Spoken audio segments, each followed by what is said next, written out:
আপনাদেরকে জানিয়ে দিতে চাই, কোন ধরনের সহিংসতা ছাড়া আমরা যেহেতু ওসমান হাদির লাশকে আমরা জাতীয় কবি কাজী নজরুলের পাশে দাফন করার ব্যবস্থা করতেছি, আপনারা সবাই এই প্রোগ্রাম শেষে জনতা মিছিল নিয়ে শাহবাগে চলে যাবেন। আমরা ওখানে গিয়ে আপনাদের সাথে দাফনের পরে কথা বলবো।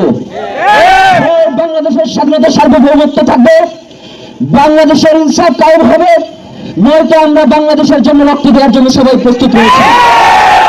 এবং ইনকিলাব মঞ্চ ব্যতীত কারো কোনো প্রোপাগান্ডায় আপনারা কোনো ধরনের সহিংসতার পথ বেছে নেবেন না।